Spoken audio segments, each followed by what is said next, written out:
गीता जल्दी, आरती शुरू हो गई है। हाँ हाँ बस आई। खुद की भलाई हो, इस इच्छा से दूसरों की बुराई चाहने का सबसे दुखद सत्य ये है कि अक्सर ये इच्छा पूरी भी होती है। पर क्या दूसरों की बर्बादी हमें वाकई में खुशी दे सकती है? हमें एक नई शुरुआत दे सकती है? किराया मालती बहन।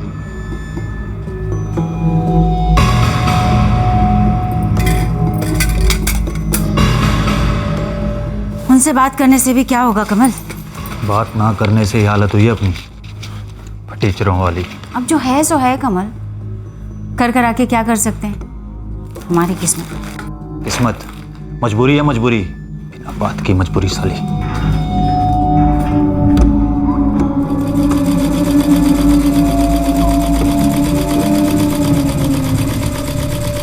किसी दूसरे के खात्मे का सपना देखने से खुद की जिंदगी संवरती है भला? और जब इंसान उस सपने को एक भयंकर हकीकत में बदल देता है तब क्या होता है?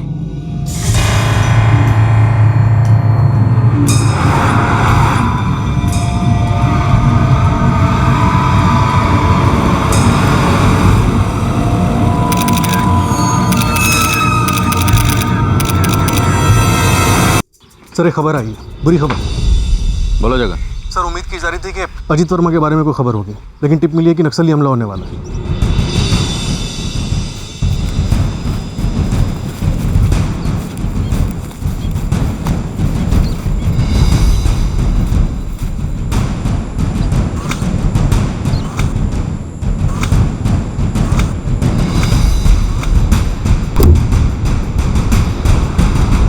सर ये हमला गेस्ट हाउस पे हो सकता है और टारगेट आप और विनोद दोनों हैं। जगन अब हम पीछे तो नहीं हटने वाले। सर प्लीज सिर्फ अभी के लिए एक कदम पीछे हट जाइए, जब तक आपके पास टीम पहुंचेगी देर हो सकती है। सर वक्त सही नहीं इसलिए कह रहा हूँ, सिर्फ एक कदम पीछे हट जाइए, अभी के लिए वापस लौट जाइए।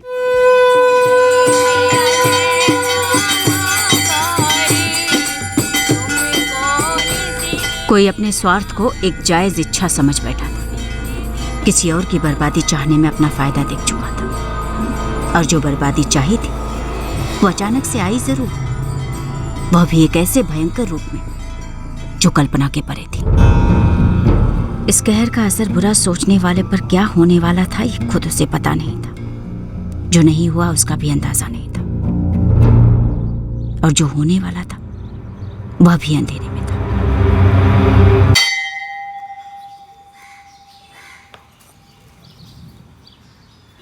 मोहित बेटा, तेरे जयकिशन दादा और गीता दादी कहीं बाहर गए हुए क्या? पता नहीं पंडित जी, पापा ने तो कुछ बताया नहीं। लेकिन हुआ क्या? 2 दिन से आरती में आए नहीं ना वो दोनों।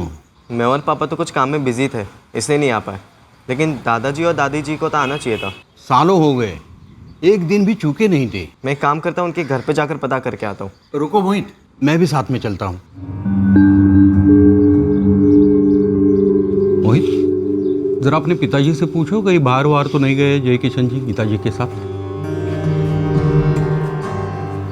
नहीं मोहित, चाचा जी ने मुझसे तो कुछ कहा नहीं कहीं बाहर जाने के बारे में।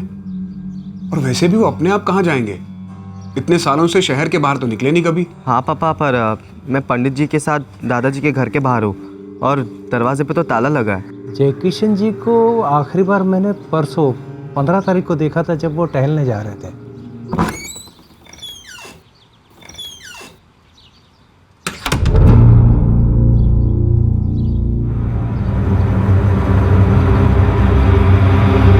ऐसे कैसे बिना बताए कहीं चले गए?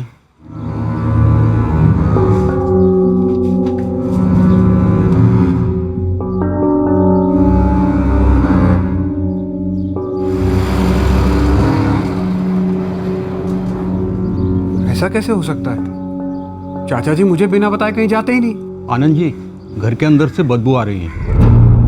हाँ पापा, बहुत गंदी स्मेल आ रही है।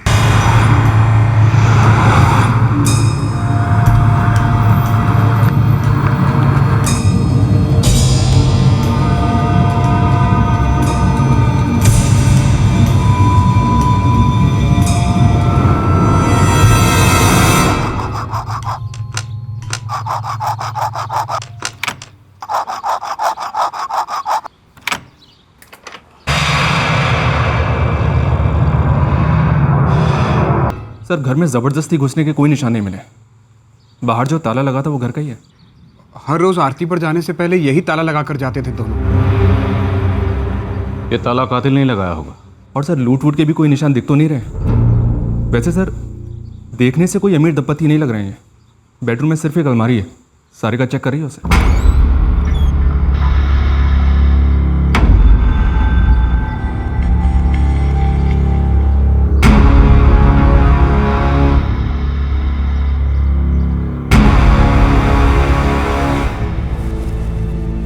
सर, अलमारी में एक लॉकर है, लगता नहीं उसे खोला गया है, पर उसकी चाबियां भी नहीं मिल रही हैं। Mobile phones? सर दोनों के मोबाइल फोन्स अभी तक नहीं मिले। जब मैंने ट्राई किया तो चाचा जी और चाची जी दोनों के फोन बंद आ रहे थे।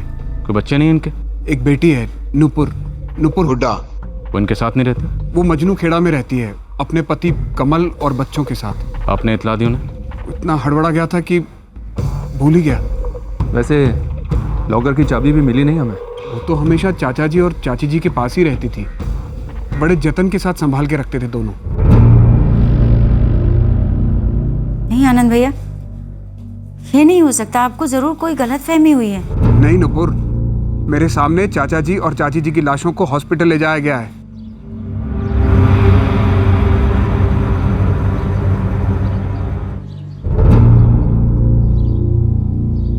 इतना बड़ा लॉकर, मिडिल क्लास घर में, ऐसा क्या रखा होगा इस लॉकर में? सर फॉरेंसिक से पूरा घर स्कैन करवाते हैं, उन्हीं से लॉकर खुलवाते हैं। सर किचन में चकले पे एक पराठा बेल के रखा गया है, बगल में प्लेट में एक पराठा बना हुआ रखा है, हॉल में एक जूठी प्लेट रखी गई है जिसमें शायद पराठा खाया गया है, उसके बगल में एक जूठी कप भी है जिसमें शायद चाय पी गई है, और सर गीता जी के हाथ में आटा लगा हुआ था, और गेट पे जबरदस्ती घुसने के कोई निशान भी नहीं है। सर ये जिसने भी किया है वो जरूर कोई जान पहचान का है। कातिल जान पहचान का है या कोई अनजान, लेकिन जो भी है अभी तक लॉकर की चाबी नहीं मिली है। तो क्या कातिल ने लॉकर खोलकर इस लॉकर से कुछ निकाला होगा?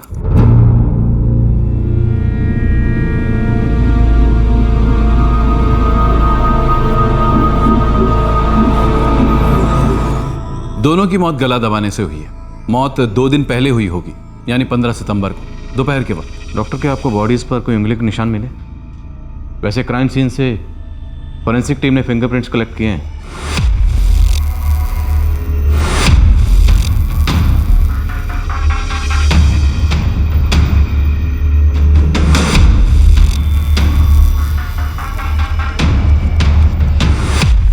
बॉडी पर उंगलियों के निशान के लिए हमें अलग से चेक करना होगा। हाँ, मेल विक्टिम जय किशन दहिया का गला हाथों से दबाया गया था, लेकिन गीता दहिया के केस में ऐसा लगता है कि गला घोटने के लिए किसी कपड़े का इस्तेमाल किया गया था। जय किशन दहिया के भतीजे आनंद का कहना है कि इनकी उम्र 62 से 63 के बीच में है और इनकी पत्नी गीता की उम्र 48 साल के करीब। देर से शादी की होगी शायद। डॉक्टर जय किशन की बेटी है नुपुर हुड्डा, 38 साल की, तो शायद पहली शादी से होगी और ये विक्टिम की दूसरी शादी रही होगी। कातिल के साथ संघर्ष के कोई निशान? बिल्कुल नहीं। कातिल एक तो जान पहचान का रहा होगा और इन दोनों के मुकाबले मजबूत भी रहा होगा। इन दोनों को तो भनक भी नहीं लगी होगी कि मौत इनके करीब है। सर अगर कोई ये कर सकता है तो वो सिर्फ और सिर्फ नुपुर है। क्या कृष्ण जी की सगी बेटी? पर गीता चाची की सौतेली। तो क्या कत्ल करने जितनी अनबन थी सर, बिल्कुल थी।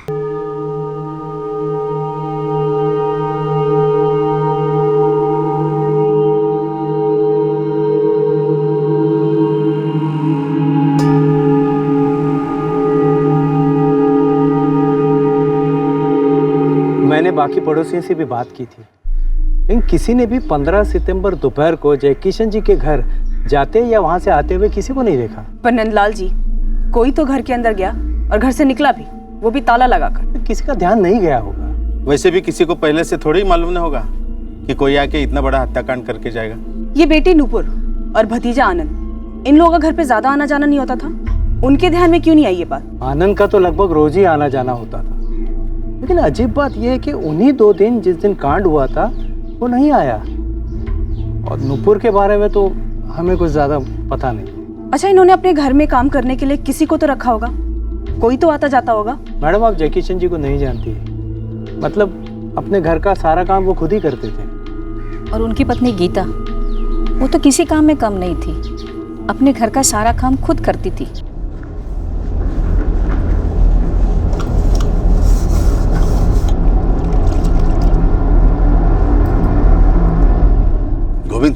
बोलिए सर। आप 20 रुपए वाला चावल, दाल, ठीक है, और 15 रुपए का तेल दे दे।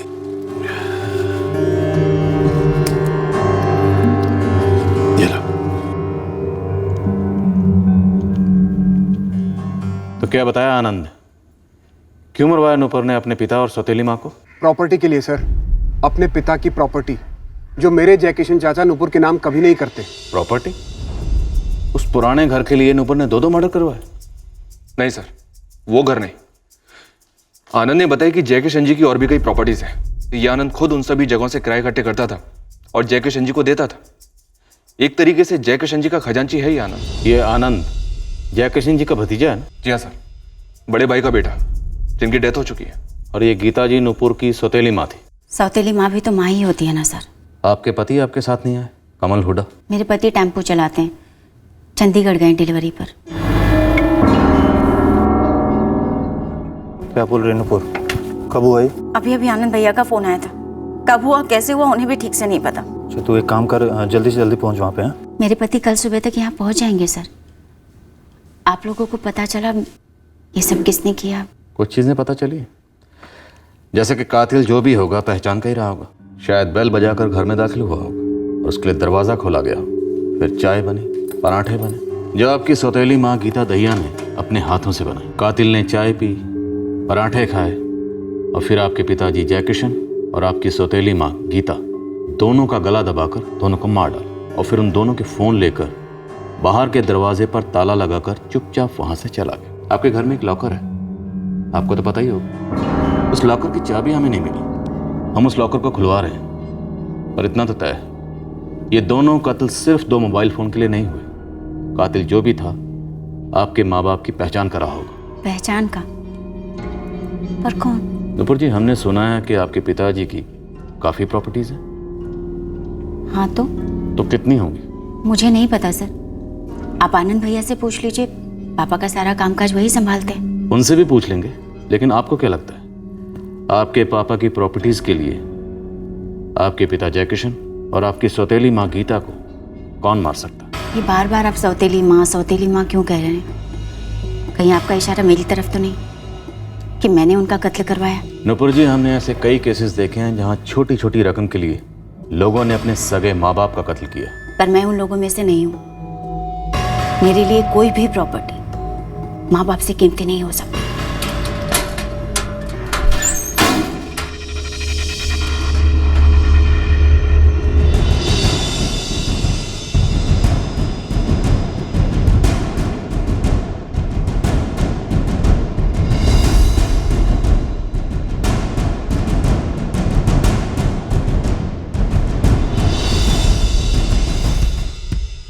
$2 करोड़ पक्का? 2 बार गिने गए हैं सर, हमने वीडियो रिकॉर्डिंग भी की है। एग्जैक्ट अमाउंट है 2,45,00,000। और लॉकर तोड़ने की कोशिश नहीं की गई?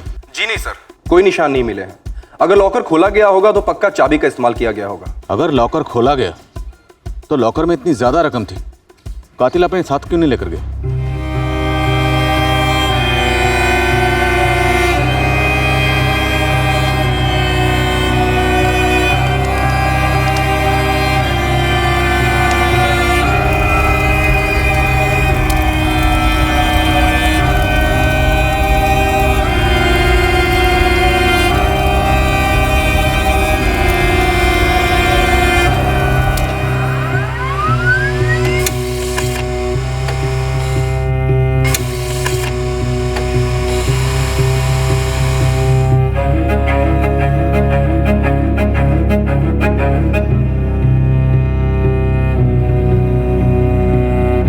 सर, जयकिशन दहिया और गीता दहिया दोनों के सेलफोन्स पालमगंज टावर की रेंज में स्विच ऑफ हुए और लास्ट लोकेशन भी घर के आसपास का ही शो हो रहा है। और इस दौरान कोई फोन कॉल?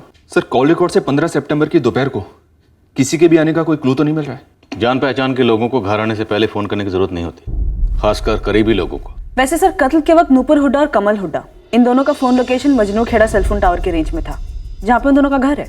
और किराए के हत्यारे घर में बेल बजाकर दाखिल नहीं होते और ना ही उन हत्यारों को कोई पराठे बनाकर खिलाता है और ना ही चाय बनाकर पिलाता है। पर जो जान पहचान वाला आया उसे लॉकर और चाबी दोनों के बारे में मालूम रहा होगा सर, लेकिन उसने लॉकर में रखी हुई 2 करोड़ से ऊपर की रकम वो छुआ तक नहीं। ये दोनों मर्डर ना तो किसी सुपारी किलर ने किए हैं और ना ही किसी पेशेवर लुटेरे ने। ये दोनों कत्ल शायद सिर्फ और सिर्फ पैसों के लिए हुए। जी मेरे खाते के हिसाब से कुल मिलाकर 2,42,45,000 होने चाहिए, मतलब 12 लाख रुपए कम है। इतना सारा कैश कहाँ से आया? ये सारे पैसे किराए से आते हैं। कितनी प्रॉपर्टीज हैं? काफ़ी सारी बिल्डिंगे हैं, दुकानें हैं। चाचा जी टाइम टू टाइम खरीदते रहते थे। सारी प्रॉपर्टीज यही हैं? जी हाँ, यही फरीदाबाद में। जय किशन चाचा जी की कुल मिला के 3 बिल्डिंगें हैं। हर बिल्डिंग में तकरीबन 100 के करीब फ्लैट्स हैं। फिर सारे फरीदाबाद में अलग अलग जगह दुकानें भी हैं, सभी किराए पर चढ़ा रखी हैं। कुल मिलाकर हर महीने का किराया आता है लगभग 18 लाख रुपए। 18 लाख किराया हर महीने और सारा कैश? जी हाँ, मेरे पास एक एक पैसे का हिसाब है, अगर आप चाहें तो देख सकते हैं। आनंद जी, अब सवाल यह है कि अगर कोई पैसे लूटने के इरादे से आया था तो वो ईमानदारी से 12 लाख रुपए लेकर क्यों जाएगा, जबकि सामने लॉकर में 2 करोड़ से ज्यादा की रकम पड़ी थी? यही तो मैं पहले दिन से कह रहा हूं सर, ये सब कुछ नुपुर ने किया है। और आप नुपुर को पकड़ने की बजाय उसे ही शिकायतकर्ता बना बैठे। उसके साथ नरमी से पेश आ रहे हैं आप लोग। और आप नुपुर का नाम इतने दावे के साथ कैसे ले रहे हैं? क्योंकि सर जय किशन चाचा जी उसे अपने दिल और अपनी जायदाद दोनों से बाहर निकाल चुके थे। और ये बात आप कैसे जानते हैं? क्योंकि पहली बात, मैं उनका भतीजा हूं, और दूसरी बात, मेरे अलावा उनकी देखभाल करने वाला और कोई नहीं है। आनंद जी, आप हमें ये बताइए, जय किशन जी ने नूपुर को अपने से दूर क्यों किया? क्योंकि नूपुर का दिमाग टेढ़ा नहीं है, बेरहम भी है। अपने सौतेले भाई को उसने मार डाला था। मतलब अपने पिता जय किशन और सौतेली माँ गीता के? जी हाँ, बेटा सुभाष। अगर आज वो जिंदा होता तो सारी प्रॉपर्टी, पैसा वैसा सबका वारिस वही होता। सुभाष मेरे बेटे मोहित से सिर्फ 1 साल बड़ा था। तो आपका ये कहना है कि नुपुर ने सुभाष का कत्ल करा दिया?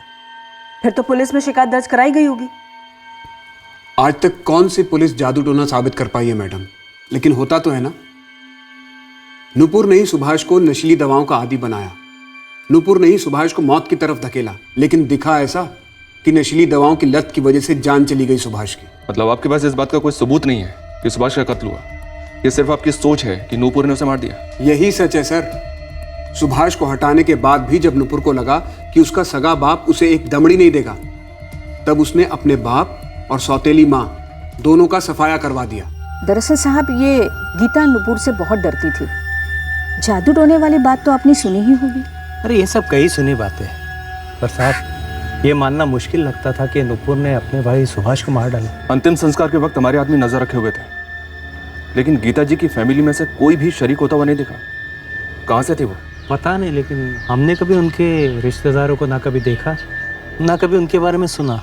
पर आपने ये तो सुना होगा ना, महिमा भाभी यानी कि नुपुर की माँ जय किशन भाई साहब की पहली पत्नी, वो जब जिंदा थी तभी जय किशन भाई साहब ने गीता से शादी की थी।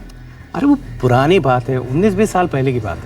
ये जय किशन जी के पास करोड़ों की प्रॉपर्टी आई कहाँ से? और उसके तुलना में वो यहाँ खुद इतनी खस्ता हालत में रहते थे। तो तकदीर की बात है। जय किशन जी इतने पढ़े लिखे भी नहीं थे और दिहाड़ी मजदूर थे। क्या? उनके पिताजी की जमीन थी पर सारी बंजर। पर गीता के आने के बाद समझो हरी भरी हो गई थी। जी यहाँ जब फरीदाबाद के इस इलाके में डेवलपमेंट का काम शुरू हुआ तब चाचा जी की यहाँ पर काफ़ी ज़मीनें थी। ज़मीनें एकदम से सोने के भाव की हो गई। कुछ तो उन्होंने बेच दी, कुछ पर बिल्डिंगें बनवाई। किस्मत ही पलट गई उनकी। आपके चाचा जय किशन जी ने पहली पत्नी महिमा जी के होते हुए दूसरी शादी की गीता जी से। माजरा क्या था?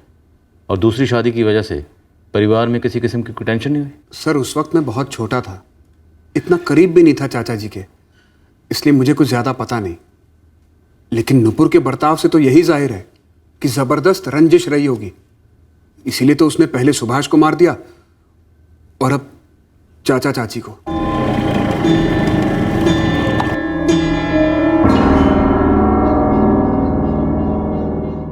साहब ये नुपुर हुडा का पति टेम्पो ड्राइवर कमल रोज पी पाकर घर में हल्ला मचाता है।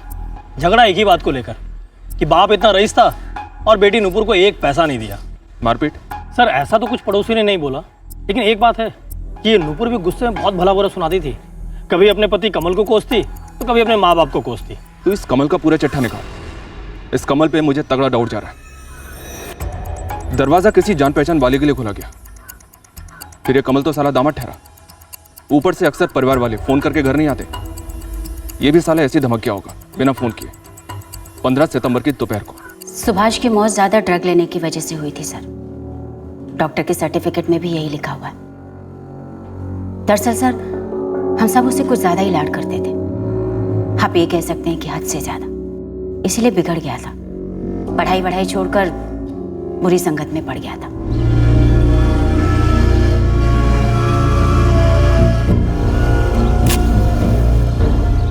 सुभाष, सुभाष उठ बेटा। ऐसी कोई रात नहीं है जब नशे की हालत में नहीं लौटा। कब घर आया, कब सोया, कुछ पता ही नहीं चला। एक रोटी तक नहीं खाई बेचारे ने। हम सब ने उसके नशे की लत छुड़वाने की बहुत कोशिश की सर। मैं तो उसे नशा मुक्ति केंद्र भी ले गई थी।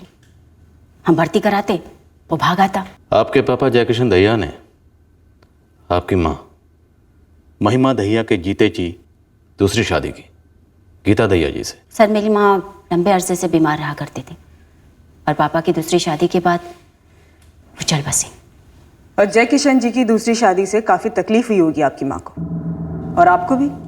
नेचुरल है, तकलीफ तो हुई होगी। मैम आप मुझ पर फिर से उंगली उठाने की कोशिश कर रही हैं। आपके पापा जयकिशन दहिया आपको अपनी प्रॉपर्टी में से कुछ नहीं देना चाहते थे, सच है? और आपके पापा अपने बेटे सुभाष की मौत का कारण आपको मानते हैं, और आपकी सौतेली माँ गीता जी भी। जब मैं 12 साल की थी उस समय माँ काफी बीमार रहा करती थी और पापा को वारिस चाहिए था, एक बेटा जो सभी को चाहिए होता है। मेरे पति को भी चाहिए, भले ही हमारे हालात इतने खस्ता है। पापा को बेटा चाहिए था वारिस, और मेरी माँ दोबारा माँ नहीं बन सकती थी। तो आपके पापा जयकिशन जी को वारिस देने की चाहत पूरी करने के लिए आपकी माँ ने उन्हें दूसरी शादी के लिए हाँ कर दिया। जी,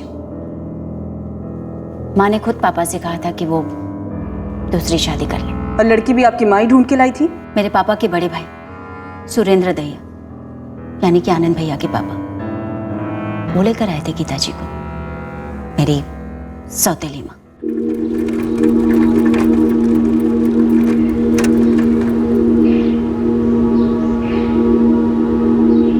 भैया मुझे महिमा से बात करनी होगी। पता चला उसे ये ठीक ना लगे। पहले ही तुम बात कर लो जयकिशन। गीता साफ साफ बोली है कि अगर शादी होगी तो ही वो रुकेगी, वरना नहीं।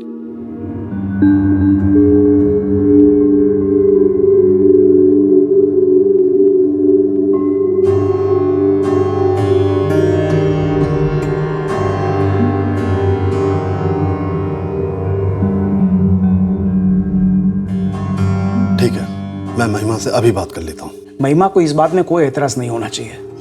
वैसे भी वो तुम्हें बेटा नहीं दे सकती। मेरी माँ ने ही रजामंदी दी थी।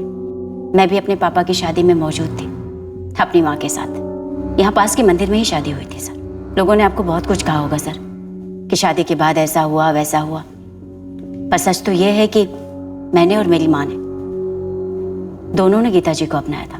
और जब सुभाष हुआ, सुभाष को भी सगा सौतेला जो भी कहें आप, दिल से अपनाया था सर। पर गीता जी आपको अपने बेटे सुभाष का कातिल समझती थी, ये सच है या अफवाह? बदनसीबी से इस अफवाह को गीता जी सच मान बैठे थे सर। क्यों? क्योंकि सुभाष के आने के बाद पापा के जैसे बंजर जमीन पे सोना उग गया हो, लेकिन उसकी मौत के बाद उनकी सारी जायदाद की मैं इकलौती वारिस बची। और गीता जी ने ये मान लिया कि उनके बेटे सुभाष को आपने मरवाया उनकी जायदाद के लिए। आप तहकीकात कर सकती हैं मैडम। डॉक्टर के सर्टिफिकेट में लिखा हुआ है कि सुभाष की मौत ज्यादा ड्रग लेने की वजह से हुई थी, लेकिन शक का कोई सर्टिफिकेट नहीं होता ना सर। अब आप लोगों को ही देख लीजिए, आप लोग मुझ पर शक कर रहे हैं। पर यह तो सच है ना कि सुभाष की मौत आपके घर में ही हुई थी, और उस दिन हुई जिस दिन आपकी बेटी निधि का 9वां जन्मदिन था।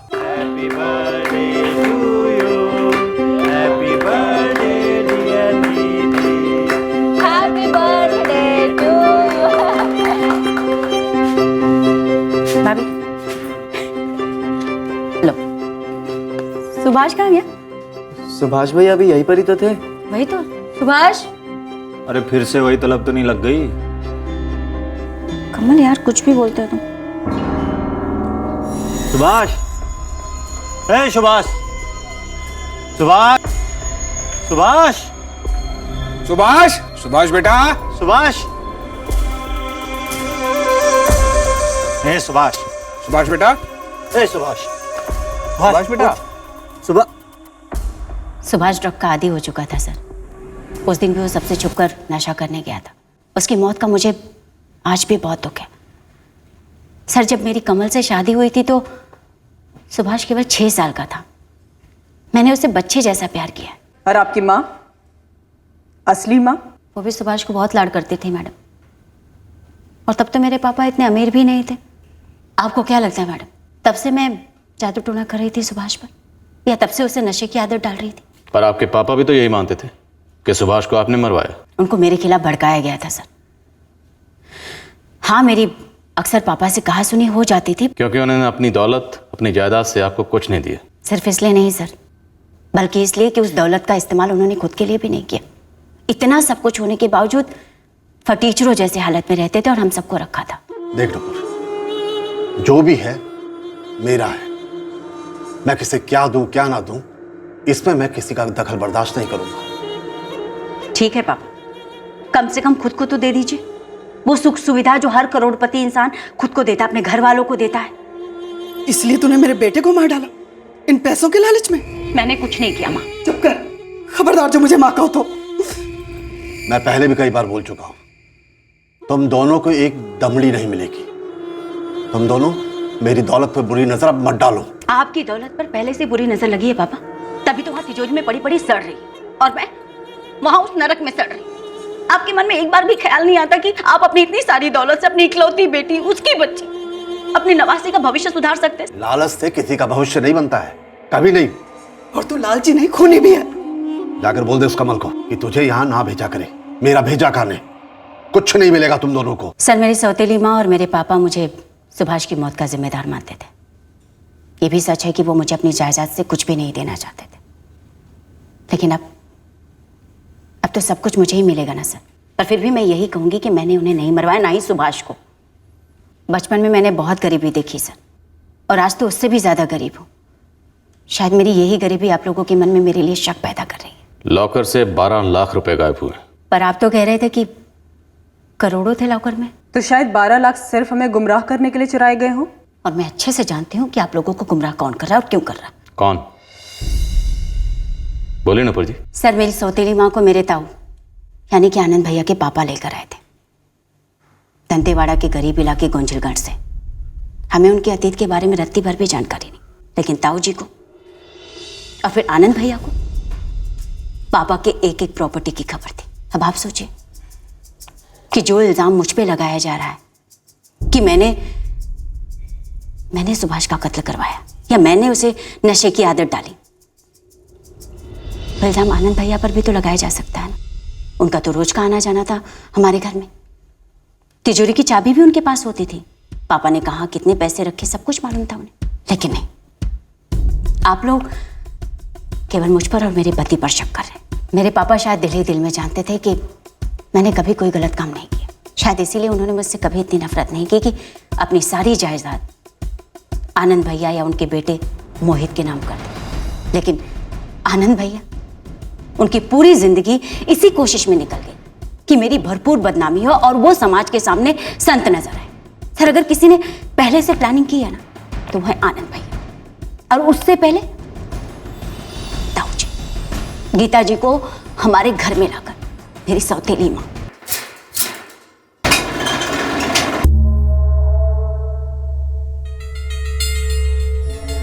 जा मोहित, ये जमा करा दे। जी पापा। चाय।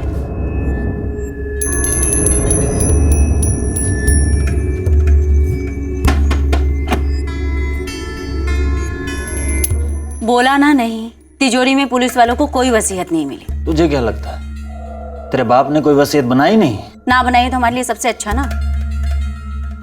हो सकता है आनंद भैया के पास हो, वैसे भी बहुत चालाक इंसान है। ऐन मौके पर सबके सामने लाकर रख सकते हैं, उनका कोई भरोसा नहीं है।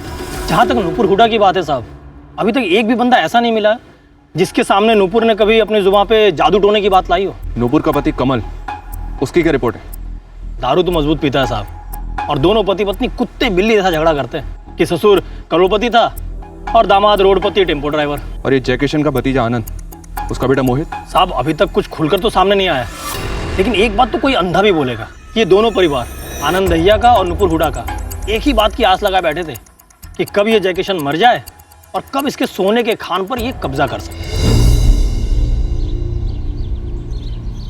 मैडम 19 साल पहले यहाँ दंतेवाड़ा से ले जाई गई थी, तो कुछ तो और डिटेल्स चाहिए। गीता का पूरा नाम क्या था, बाप का नाम, माँ का नाम क्या था? देख सुमित, अभी तक तो हमें ये भी नहीं मालूम कि गीता जी का असली नाम गीता ही था कि कुछ और। जो ये जानते थे वो अब इस दुनिया में नहीं है।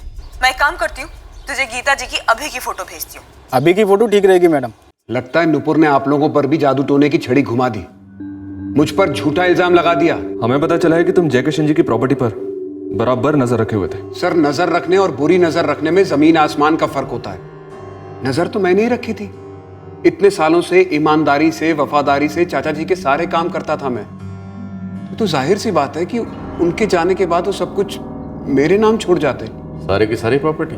साफ साफ चाचा जी ने खुद ये मुझसे बात कही थी, गीता चाची के सामने ही कहा था। मैंने बड़ी ईमानदारी से सगे माँ बाप की तरह सेवा की है उनकी, और फिर किराया इकट्ठा करने का काम उन्होंने ऐसे नहीं सौंप दिया था मुझे। एक एक पैसे का हिसाब दिया करता था मैं उनको। आप चाहो तो आप रजिस्टर देख सकते हो। और तिजोरी में 12 लाख रुपए कम थे, ये बात भी तो मैंने ही आपको बताई ना। जय किशन जी ने कोई वसीयत बनाई थी? जहां तक मुझे पता है नहीं बनाई थी, लेकिन उन्होंने मुझसे बात जरूर की थी बनाने के बारे में, यही कि वो सब कुछ मेरे और मेरे बेटे मोहित के नाम कर देंगे। और उनके जाने के बाद अब ये सारी प्रॉपर्टी नुपुर के नाम ही होगी? हाँ, तो नुपुर के नाम 2 खून भी तो हैं, उनका क्या? चाचा जी सब कुछ मेरे नाम करने ही वाले थे, उससे पहले नुपुर ने चाल चल दी। लेकिन हमें अभी तक नुपुर के खिलाफ एक भी सबूत नहीं मिला। तो इसीलिए उसके इशारे पर आप मुझ पर साजिश का इल्जाम लगा रहे हैं। हमारे पिताजी सुरेंद्र दहिया, जय किशन दहिया जी के बड़े भाई, गीता जी को वही लाए थे 19 साल पहले। तो इसी हिसाब से तो हो सकता है साजिश 19 साल पहले हो गई। छोड़िए सर, मेरे पापा तो बेचारे अफसोस करते करते गुजर गए। किस बात का अफसोस? यही कि उन्होंने अपने हिस्से की बंजर जमीन कौड़ियों के दाम बेच दी, और कुछ साल बाद चाचा जी को उसी बंजर जमीन के करोड़ों मिले। वो एकदम से रईस हो गए।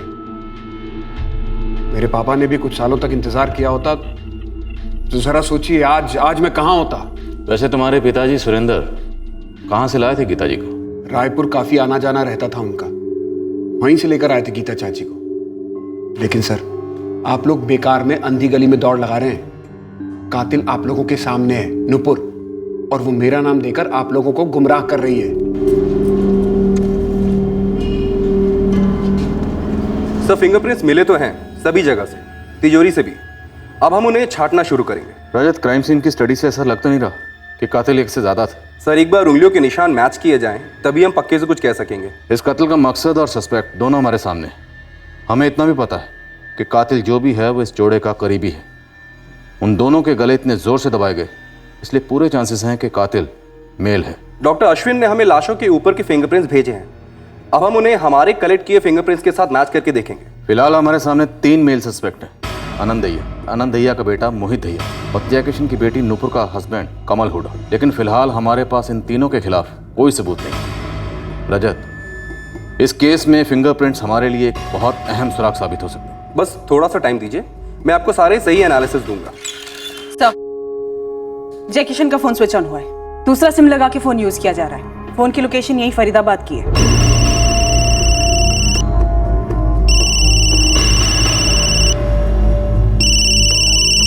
हेलो, कौन बोल रहा है? अरे तुम कौन बोल रहे हो भाई? आलमगंज पुलिस थाने से सब इंस्पेक्टर विनोद अग्रवाल बोल रहा हूँ। जी, मेरा नाम घनश्याम साहू है। एड्रेस बोलो।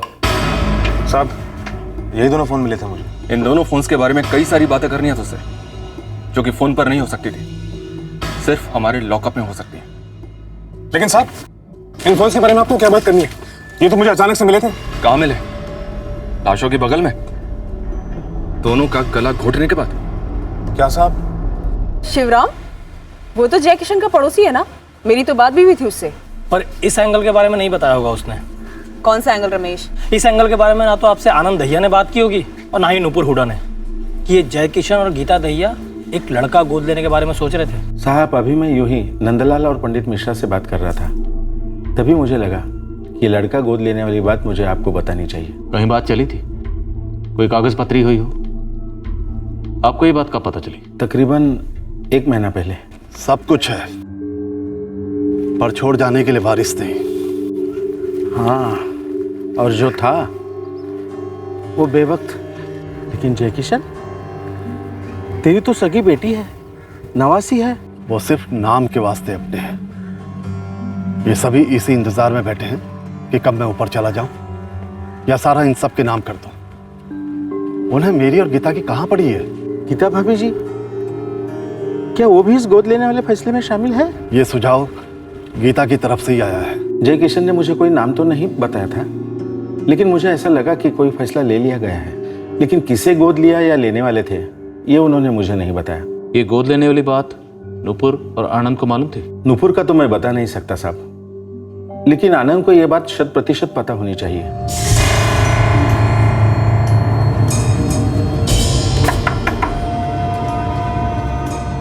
मालती जी किराया। गोद लेने वाले थे? नहीं तो मुझे ये बात नहीं बताई पापा ने कभी। आपको किसने बताई सर? जिसने बताया नुपुर जी। पर ऐसा क्यों है कि आपके पापा ने ये बात आपको नहीं बताई बल्कि किसी और को बताई? ये सरासर मनगढ़ंत कहानी है सर। अगर आपको आनंद भैया ने बात बताई तो वो झूठ बोल रहे हैं। मेरे पापा मुझसे पूछे बिना इतना बड़ा फैसला ले ही नहीं सकते थे। पर हो सकता है ये फैसला लिया गया हो नुपुर जी, आपके पापा ने उनकी बात मान ली। हाँ, ये मुमकिन है और मुझे पूरा यकीन भी है कि आनंद भैया ने जरूर कोई पट्टी पढ़ाई होगी पापा को या फिर गीता जी ने। वैसे भी वो दोनों पापा को और मुझे अलग करने पे तुले हुए थे। साहब, मैं ईमानदारी से टैक्सी चलाता हूँ, कभी कोई गलत काम नहीं किया मैंने। उस दिन मैं वो नेहरू सर्कल के पास शौचालय गया था, वहीं पर दोनों फ़ोन मिले मुझे साहब।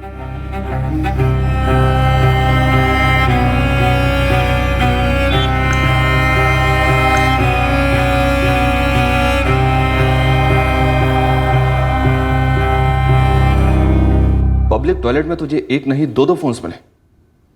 क्या बात है? पट्टी लगी थी उन पर जिस पर लिखा था भैया हम यहाँ लावारिस पड़े हैं, हमें चुरा लो। मुझे लगा कि मैं वो दोनों फ़ोन बेच दूंगा और मैं गया भी था बेचने के लिए।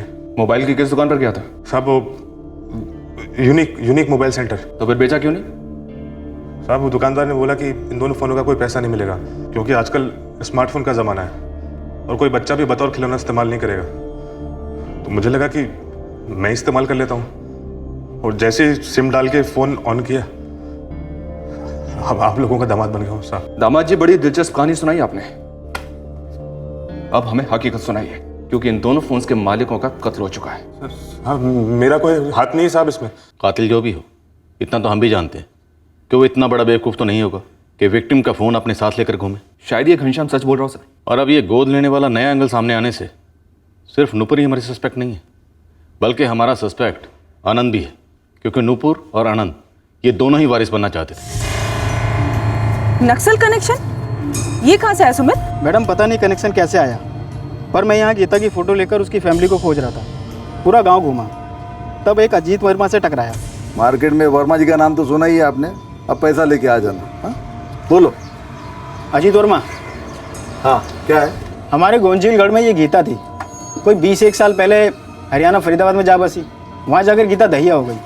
कुछ सुना है, कुछ पता है इसके बारे में? तू है कौन? वो मैंने सुना है गांव में कि आप गीता को जानते थे।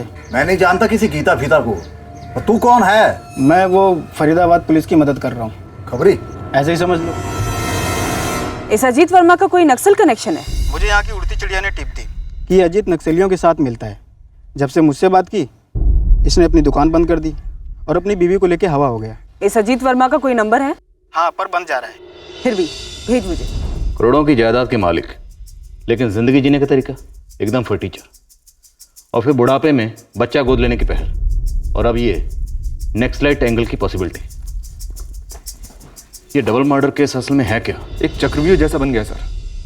आनंद ने हमें भेजा नूपुर के पीछे और नूपुर ने पलटवार किया और आनंद को ही संदिग्ध बना दिया। और सर, इन सब एक सबसे बड़ा रहस्य, गीता का पास्ट, जिसके बारे में शायद किसी को कुछ भी नहीं मालूम। इस वक्त हमारे सामने कई सवाल हैं। पहला सवाल, क्या जयकिशन जी ने कोई वसीयत बनाई थी? क्या कोई बच्चा वाकई अडॉप्ट किया गया था, या फिर आनंद और नूपुर ने मिलकर कोई साजिश रची और उस साजिश का गीता जी को पता था? या फिर ये सारी साजिश गीता जी ने रची लेकिन उनकी पीठ पीछे एक और साजिश रची गई जिसके तहत गीता जी को रास्ते से हटा दिया गया?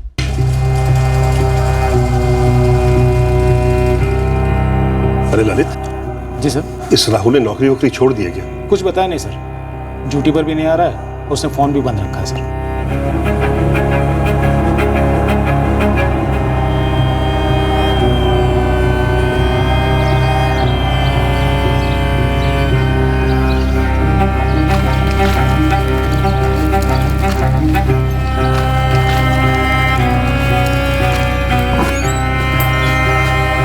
नुपुर, तुम यहाँ क्या कर रही हो? पहले मुझे ये बताओ, ये गोद लेने वाली बात मुझसे छिपाई क्यों गई? गोद लेने वाली बात? कौन किसे गोद ले रहा है? पापा और गीता जी किसी लड़के को वारिस बनाने वाले थे गोद लेकर। पुलिस को किसी ने बात बताई। तो किसी ने ये तुक्का भगाया। किसने नुपुर?